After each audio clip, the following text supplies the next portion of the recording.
Welcome back, fans and friends. For this upcoming video, I have for you Hot Wheels screen time, but this is a special one for me because it is a Star Wars reference screen time. So some of you will know this is the Landspeeder, the X-34 that Luke sells. He uses it the first half of the movie before they head to the Alderaan system and then eventually get captured by the Death Star.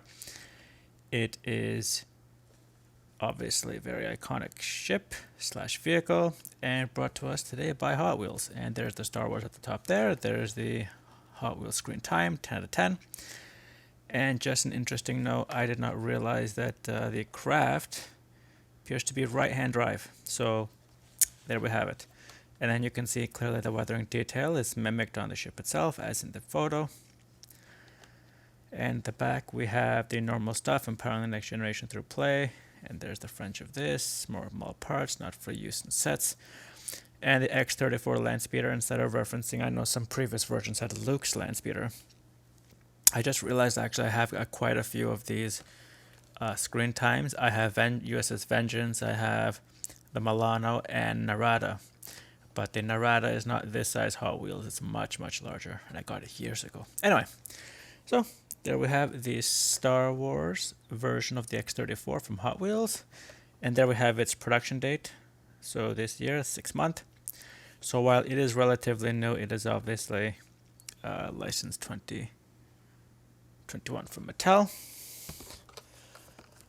And so with this kind of thing, it's really hard to tell if there's any actual defect other than mispaints, because it is a fictional vehicle.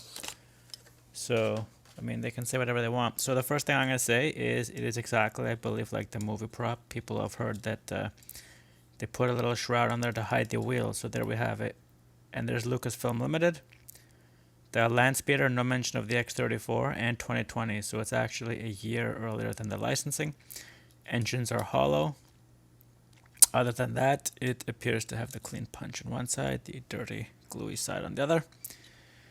We'll go to the back. There's the exhaust. The turbines have no other coloring other than the imprints, and it appears that the metal one is not as well done as the other two, even though they are nearly identical, the same engines. There we have the remove panel to reveal the, not really the inner workings, but the imprints of the inner workings. And we have there a clear view of the cabin. Once again, the windshield is nice and easy to see through. The two seats, and we can see clearly that the steering wheel slash steering apparatus for it is on the right side, in fact. Other than that, we have another remove panel. As we know, Luke probably used this for absolutely everything. It was his hot rod.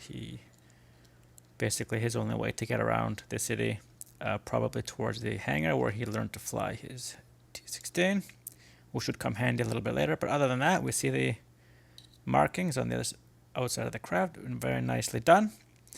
The inlets are very plain, so as we know, these are turbines to move it forward. If you're a Star Wars fan, you'll know it's a repulsor lift that keeps it off the ground. So other than that, I will just give it its roll test. And there we have it. There's all Mattels, and it is in the movie. It floats along very well. It does make a lot of noise, but I mean, that's fine. It's okay. So without any further things to add, because obviously I can't compare it to any other of these ships, because I do believe I might have the Hasbro version, but it's much larger than this one. So without any further discussion, thank you guys for watching. This is Thomas from Toronto, presenting you the X-34 Landspeeder version of Luke Speeder from Hot Wheels, their screen time series, 10 out of 10. And I give it a 10 out of 10 because it's Star Wars and they can't really mess it up for me. Anyway, thanks for watching, and to the next video.